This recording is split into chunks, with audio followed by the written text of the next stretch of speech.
अस्सलाम वालेकुम स्टूडेंट्स। जैसा कि आप लोगों को पता है कि हमने शॉर्ट क्वेश्चन चैप्टर 3 के कर लिए थे। तो लॉन्ग जो पोर्शन है, लॉन्ग क्वेश्चन जो है चैप्टर 3 के, वो आज हम इसको फिनिश कर लेते हैं। वैसे हमने चैप्टर 4 स्टार्ट कर लिया था, लेकिन आप लोगों को हफ्ता इतवार का टाइम मिल जाएगा, उसमें आप चैप्टर 3 की जो रिमेनिंग क्वेश्चन है वो भी आप कंप्लीट कर लें, ताकि मंडे से हम चैप्टर 4 जो है वो बाकायदा से स्टार्ट करें। ठीक है, तो अब पहला क्वेश्चन ये है कि explain the contribution of main leaf for the arrangement of elements in the periodic tables. ठीक है, कि मेन लीफ की क्या, उसकी क्या कंट्रीब्यूशन है, उसने क्या रोल प्ले किया था पीरियोडिक टेबल में।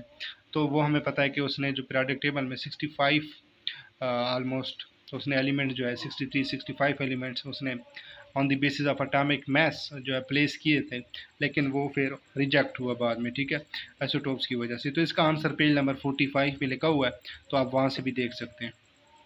उसके बाद क्वेश्चन नंबर 2 है, show why in period the size of an atom decreases if we move from left to right. ठीक है, ये क्वेश्चन में हम डिटेल से डिस्कस कर चुके हैं कि साइज पीरियड में क्यों जो है, अगर हम लेफ्ट साइड से राइट की तरफ मूव करें पीरियोडिक टेबल में, तो पीरियड में जो एटॉमिक साइज है वो डिक्रीज क्यों होता है। तो वो हमें पता है क्योंकि शेल रिमेन कांस्टेंट, लेकिन जो नंबर ऑफ इलेक्ट्रॉन है और नंबर प्रोटॉन है वो इंक्रीज होते हैं, जिसकी वजह से न्यूक्लियस के ऊपर जो चार्ज है वो भी बढ़ता जाता है, और इसी वजह से एटम का जो साइज़ है वो स्कैटर हो जाता है, सिकुड़ जाता है, जिसकी वजह से एटॉमिक साइज जो है वो डिक्रीज होता है लॉन्ग द पीरियड। ठीक हो गया।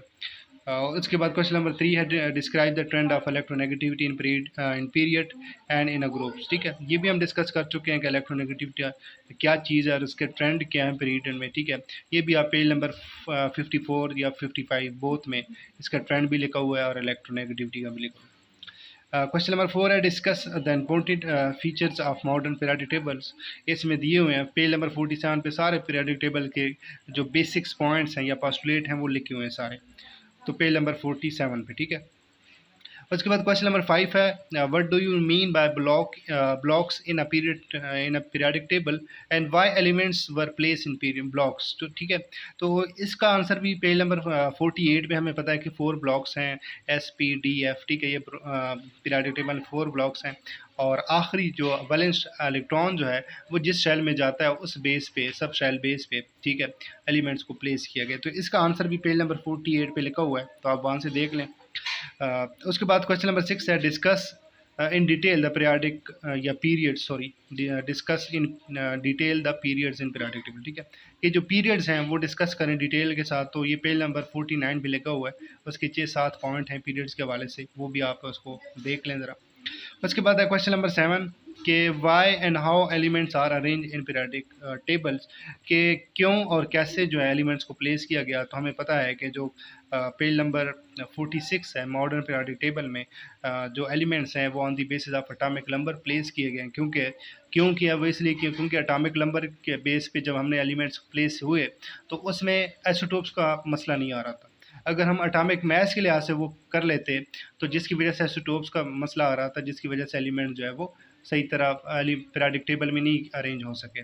इसलिए जो बेस बनाया गया वो एटॉमिक नंबर बेस बनाया गया। इसलिए क्यों बनाया गया वो इसलिए बनाया ताकि आइसोटोप्स का इशू ना हो। ठीक हो गया।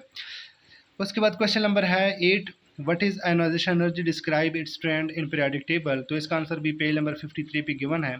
वैसे मैं बता देता हूँ कि आयोनाइजेशन एनर्जी क्या है। आयोनाइजेशन एनर्जी वो मिनिमम एनर्जी होती है किसी भी एटम से इलेक्ट्रॉन निकालने के लिए। ठीक हो गया, तो वो पेज नंबर 53 पे गिवन है। उसका ट्रेंड भी गिवन है कि पीरियोडिक टेबल में आयोनाइजेशन एनर्जी पे क्या डिपेंड करता है, क्या असर होता है, और अगर हम ग्रुप में जाएँ तो तब आयोनाइजेशन एनर्जी का क्या फैक्टर होता है। तो पेज नंबर 53 पे ये भी गिवन है। क्वेश्चन नंबर 9 है, define electron affinity, why does it increase in period and decrease in a group in the periodic table.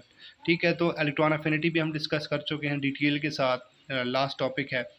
इसका 53 से लेकर 54 के अंदर जो है पेज नंबर, वहाँ पे आंसर लिखा हुआ है। इलेक्ट्रॉन अफिनिटी पहले डिफाइन किया गया है, उसके बाद उसके ट्रेंड लिखे हैं कि पीरियड में क्या अफेक्ट होता है और ग्रुप में क्या अफेक्ट होता है। ठीक है, तो आप पेज नंबर 53 से लेकर 54 पर इसका आंसर लिखा हुआ है। क्वेश्चन नंबर लास्ट जो 10 है वो ये है, justify the statement bigger size atom have more shielding effect दस लो एनर्जेशन। जी बिल्कुल सही कह रहा है। पेज नंबर 52 पे अगर सबसे पहले आप शील्डिंग इफेक्ट को पढ़ लें कि शील्डिंग इफेक्ट क्या है, तो शील्डिंग इफेक्ट बेसिकली हमने लास्ट टाइम भी डिस्कस किया था कि जितने इनर शेल जो हैं वो बढ़ते जाएंगे, जितने शेल बढ़ते जाएंगे तो उतना ही जो आउटर मोस्ट इलेक्ट्रॉन है और जो न्यूक्लियस है उसका डिस्टेंस बढ़ता जाएगा, तो उतनी शील्डिंग इफेक्ट ज़्यादा होगी और जो एनाइजेशन एनर्जी वो डेफिनेटली कम हो जाएगी। क्यों? क्योंकि इलेक्ट्रॉन्स का जो डिस्टेंस है न्यूक्लियस से वो जितना बढ़ता जाएगा, आप कम एनर्जी प्रोवाइड करेंगे तो इलेक्ट्रॉन निकाल लेंगे। तो एनर्जी एनर्जी होती क्या है, क्या minimum energy required to remove electron from the outermost shell. तो जितनी डिस्टेंस ज़्यादा हो, जितना डिस्टेंस ज़्यादा होगा इलेक्ट्रॉन्स का न्यूक्लियस के दरमियान, उतना ही आप इजीली इलेक्ट्रॉन को निकाल सकते हैं। और जितना डिस्टेंस कम होगा उतना मुश्किल से इलेक्ट्रॉन निकलेगा और आपको एनर्जी ज़्यादा देनी पड़ेगी। तो ये लास्ट वाला क्वेश्चन जो है वो तो बिल्कुल आसान है 52, इस पर आप देख लें। लेकिन वैसे मैंने बता भी दिया है कि जितना साइज़ बड़ा होगा उतना शील्डिंग इफेक्ट ज़्यादा होगा। शील्डिंग इफेक्ट क्या होता है, क्योंकि इनर इलेक्ट्रॉन जो हैं वो न्यूक्लियस के साथ ज़्यादा अट्रैक्शन होती है, जो आउटर मोस्ट इलेक्ट्रॉन होता है उतनी ज़्यादा अट्रैक्शन नहीं होती न्यूक्लियस के साथ, इसलिए आपको थोड़ी सी एनर्जी देनी पड़ेगी और इलेक्ट्रॉन को आप इजीली निकाल सकते हैं। ठीक है, तो इसी तरह हमारा जो चैप्टर 3 है ये कंप्लीट हो जाता है विद लॉन्ग क्वेश्चन। ठीक है, शॉर्ट क्वेश्चन हम पहले कर चुके हैं, ये लॉन्ग क्वेश्चन का पोर्शन रहता है। तो आप इसको तकरीबन डे के हिसाब से 1-2 डेली क्वेश्चन लिखा करें, तो ये आपके 3 या 4 दिन में मैक्सिमम आपके लॉन्ग क्वेश्चन हो जाएंगे। ठीक है, तो उसके बाद हम नेक्स्ट मंडे को इंशाल्लाह चैप्टर 4 स्टार्ट करेंगे। Thank you so much.